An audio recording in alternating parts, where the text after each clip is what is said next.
Eu achava que gostava muito de comprar, até perceber que eu só tinha medo de ficar sem. Bom, crescer com pouco mudou totalmente a minha forma de lidar com o dinheiro. E por muito tempo eu não percebi isso. Então imagina o cenário. Eu, uma adolescente, filha de mãe solo, que por muitas vezes, muitas mesmo, só comprava o necessário, ou aquilo que era prioridade realmente naquele momento. Eu lembro exatamente de cenas de eu passando em frente a padarias e vendo aquela parte lá toda de doces e não podendo comprar um sonho para mim, porque o dinheiro de comprar o sonho era dinheiro de comprar um pão que ia nos alimentar ali à noite, né, na janta, quando passava assim uma vitrine de uma loja e não poder comprar, porque o dinheiro era para pagar uma conta de água, uma conta de luz. E até coisas mais simples mesmo, como por exemplo um perfume, gente. Porque o dinheiro era prioridade para outras coisas. Mesmo isso sendo algo muito importante, a prioridade era para outras coisas. Então, já teve vezes sim, de eu me saboar ali com sabão de pedra, eu lembro, gente. Não tenho vergonha de falar isso. Não vai dar para comprar agora, a gente vai ter que esperar até o dia 15, até o dia 30 para poder receber, para comprar. Então, você saboa com isso aqui. Não tenho shampoo, lavo o cabelo com sabonete ali mesmo que tivesse e ter que esperar. Então eram prioridades que naquele cenário na minha vida eram mais importantes e vinham primeiro. Bom, e aí quando eu tive o meu primeiro emprego, eu quis comprar tudo que eu não podia comprar antes. Aquela criança, aquela jovem não podia ter quando era mais nova, né? Então, até assim, um danoninho, aqueles que vêm com molinha, gente, eu comprava muito no intervalo ali do almoço do meu primeiro trabalho e alguns outros trabalhos que eu já tive. E depois que passou um tempo e eu fui tomando consciência, eu percebi que eu comecei a comprar muita coisa, não por necessidade, como antigamente. Eu tinha necessidade de ter um desodorante, de ter um creme, de ter um hidratante, um shampoo. Eu estava comprando por medo de faltar.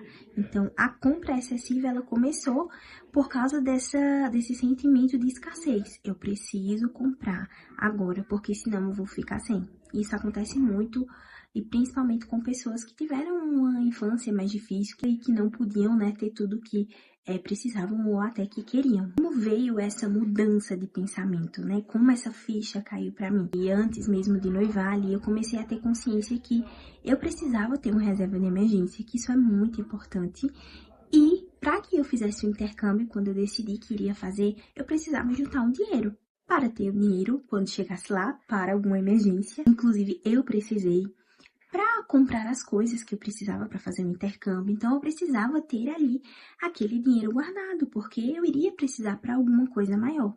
Então, esse intercâmbio ele me ajudou a ter mais consciência disso, né? Eu tinha ali o dinheiro de gastar com coisas fúteis, né? Como a gente fala, com as coisas primordiais. Eu já estava morando sozinha, então isso me ajudou muito também. Eu comecei a ter mais noção do que era prioridade, se ter reserva de emergência, e separá-la do dinheiro que eu vou usar para as minhas contas. Então, dinheiro das contas, dinheiro livre e reserva de emergência.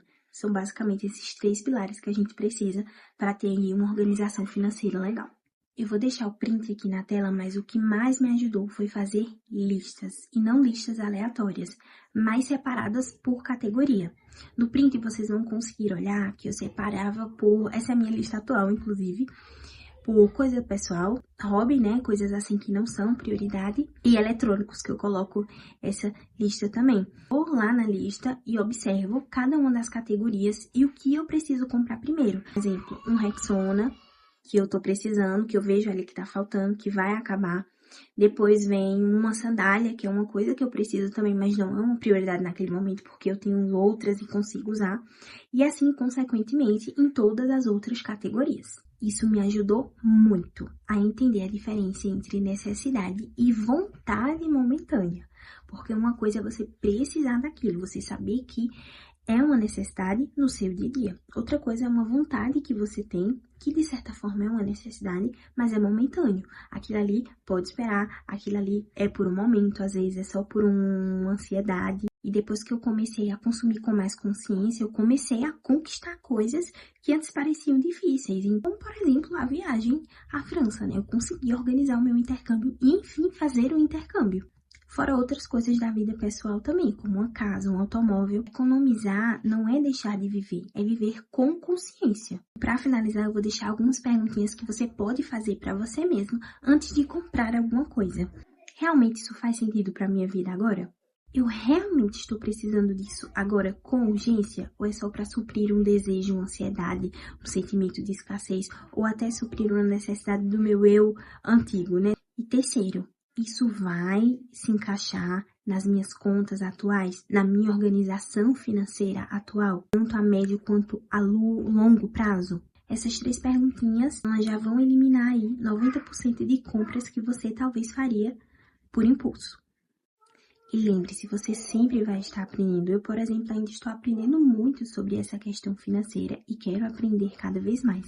Mas o primeiro passo é esse, ter consciência de que você precisa mudar. Um beijo e até o próximo vídeo.